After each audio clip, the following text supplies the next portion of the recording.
Guys आज की इस वीडियो में हम लोग कवर करने वाले हैं अपना कंज्यूमर प्रोटेक्शन चैप्टर को। आज उसका मीनिंग समझेंगे। लास्ट चैप्टर है गाइज ये बिजनेस स्टडीज का, सो आज उसको देखते हैं। और मेरा पोज यही रहने वाला है गाइज, उसके पीछे रीजन है क्योंकि मेरे पिंपल हो रखा है और मैं नहीं दिखाना चाहती बिल्कुल भी आप लोगों को, लेकिन वीडियोस अपलोड करनी है, सो मेरा पोज यही रहने वाला है, सो एडजस्ट करेंगे, ठीक है। अब गाइस कंज्यूमर प्रोटेक्शन था क्या, देखो सबके होते हैं ना पिंपल्स, है ना, तो मेरे भी हो रखा है, बट वीडियोस बनानी है तो कोई दिक्कत नहीं है, मैं ऐसे करके वीडियोस बनाऊंगी, ठीक है। So please ignore my pose, okay. So guys सबसे पहले आते हैं कंज्यूमर प्रोटेक्शन पर। कंज्यूमर प्रोटेक्शन का क्या मतलब होता है, देखो क्या हुआ था कि पहले के टाइम में ना कंज्यूमर को बहुत ज़्यादा परेशान किया जाता था, उसको वो चीज़ बेची जाती थी जो हमारे सेलर ने बना दी है, यानी कि एक ऐसा साबुन बना दिया जिससे कपड़े ढंग से साफ भी नहीं हो रहे और हमें खरीदना है क्योंकि हमारी मजबूरी है, कुछ और है नहीं ऑप्शन, ठीक है। सो कंज्यूमर का ना बहुत तरीके से शोषण होता था। शोषण मतलब उसको बहुत ज़्यादा परेशान किया जाता था। अभी जैसे हम देखेंगे जब तोलते हैं, वेइंग मशीन जिसे कहते हैं, तो उसमें बट्टा रखते हैं, बट्टा कहते हैं ना उसे, 500 ग्राम का, 1000 ग्राम का, है ना, तो वो उसमें भी क्या यूज़ करते थे, पत्थर यूज़ करते थे। तो अब पत्थर का हमें क्या पता क्या वेट है। सो एक तरीके से ना हम लोगों के से हमसे पैसे तो पूरे लिए जाते थे बट चीज़ अच्छी नहीं मिलती थी। तो इसका क्या मतलब है कि हम लोगों को एक्सप्लॉइट किया जाता था। एक्सप्लॉइट मीन्स शोषण किया जाता था, ठीक है, हमारे साथ बेईमानी होती थी। तो उसको दूर करने के लिए कंज्यूमर प्रोटेक्शन एक्ट आया। कब आया था ये एक्ट? 1956 में। सो कंज्यूमर प्रोटेक्शन एक्ट 1956 में आया था, जो बेसिकली कंज्यूमर को प्रोटेक्शन देने आया था। किस लिए आया था?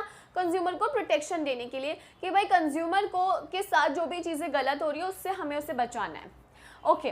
अब इस एक्ट की पहले एक डेफिनेशन देखते हैं। Refers to the protection of consumer. Consumer protection किसे कहते हैं? Refers to the protection of consumer.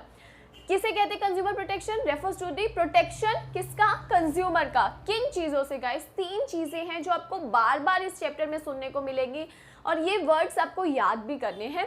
From unscrupulous, exploitative and unfair trade practices. यानी कि 3 कौन कौन सी चीज़ें थी? अनस्क्रूपलस मतलब होता है गाइस बेईमानी, ठीक है।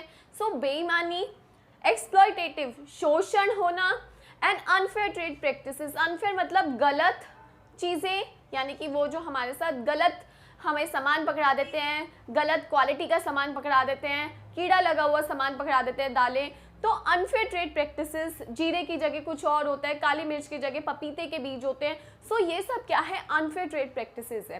लेकिन 3 वर्ड गाइस आपको याद रखने हैं। अगर आप हिंदी मीडियम से हो तो बेईमानी, ये सब वर्ड हैं, उसमें शोषण है। और इंग्लिश में unscrupulous, exploitative and unfair trade practices of a manufacturer. किस लिए आया था? मैन्युफैक्चरर यानी कि जो बना रहा है, ट्रेडर्स यानी कि जो ट्रेड कर रहा है, इसको खरीद के मैन्युफैक्चरर से आगे दे रहा है, या फिर सेलर जो डायरेक्टली कस्टमर को बेच रहा है।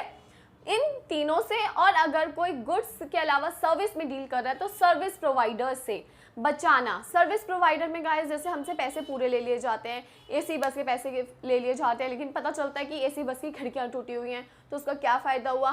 सो ऐसे सर्विस में भी हमें कमी आती है जिसे हम डेफिशिएंसी कहते हैं, ठीक है।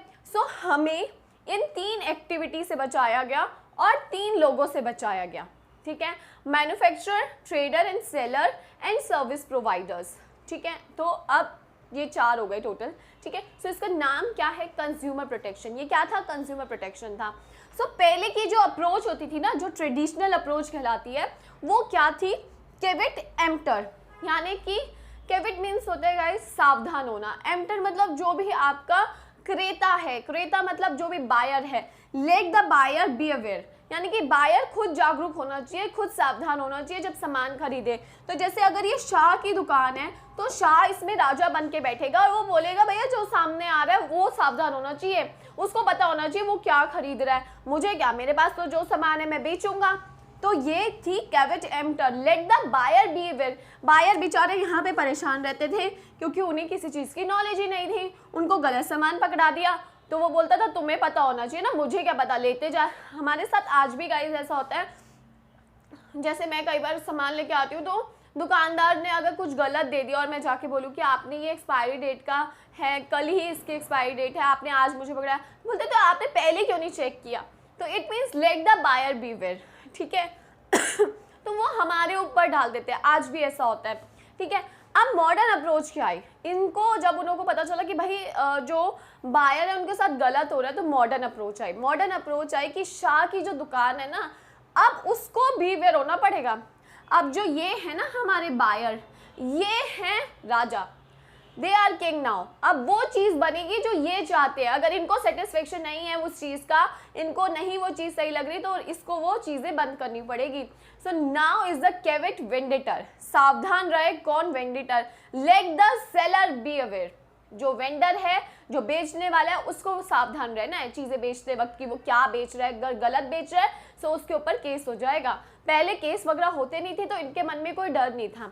सो there are two approaches, traditional and modern. Traditional क्या कहती थी? Let the buyer be aware, buyer को क्रेता खरीदते वक्त खुद सावधान रहे। अब हो गई है सेलर को बेचते वक्त सावधान रहना है, वरना भाई केस होगा तेरे पे। तो इस चीज़ की अब जो बेचारा शाह की दुकान था वो शांत हो गया, उसने अपना जो राजा का मुकुट था वो हटा दिया, यहाँ पे वो राजा का मुकुट लगा के बैठा था, ठीक है।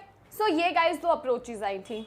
गाइस अब हम पढ़ेंगे scope of consumer protection act 1956, यानी कि जो ये 1956 में एक्ट आया था, ये क्यों आया था, क्या चीज़ लेकर आया था।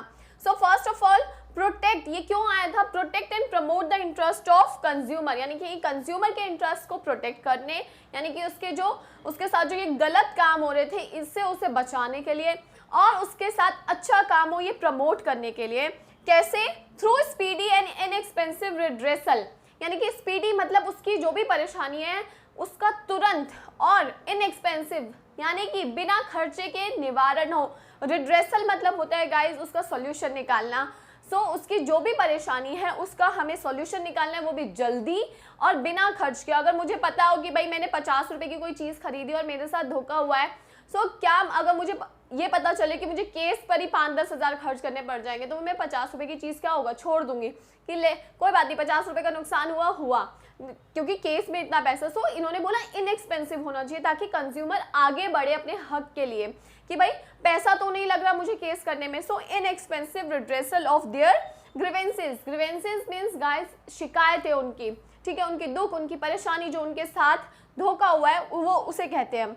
For any short coming in goods and services, जो भी हमें सामान में, गुड्स एंड सर्विसेज में कमी आई है, उससे जो हमें परेशानी हुई है उसका हमें निवारण चाहिए, और वो भी स्पीडी, तुरंत और इनएक्सपेंसिव वे में। सो ये था स्कोप। और गाइज ये स्कोप जो था क्या 4 चीज़ें लेके आया था। फर्स्ट ये चीज़ लेके आया था कि ये एक्ट जो था बिग एंड स्मॉल दोनों ऑर्गेनाइजेशंस पर एप्लीकेबल था, चाहे आपकी ऑर्गेनाइजेशन स्मॉल है बिग है, दोनों पर एप्लीकेबल था। ये 3 टायर अभी हम लोग पढ़ेंगे गाइस। 3 टायर जुडिशियल रिड्रेसल लेके आया था, यानी कि इसमें स्टेट आपका first of all district, state and उसके बाद नेशनल कमीशन आ जाता है, जहां पर हम अपने केसेस को लेकर जाते हैं, अपनी परेशानियों को लेकर जाते हैं। तो इसके अंदर फर्स्ट इसने सारी ऑर्गेनाइजेशन को, चाहे वो बिग और स्मॉल, उसे कवर किया, ये जुडिशियल सिस्टम लेके आया। थर्ड इसने हमें 6 राइट्स दिए, जो कि नेक्स्ट वीडियो में हम करने वाले हैं। कितने राइट्स दिए थे कंज्यूमर को? 6 राइट दिए थे।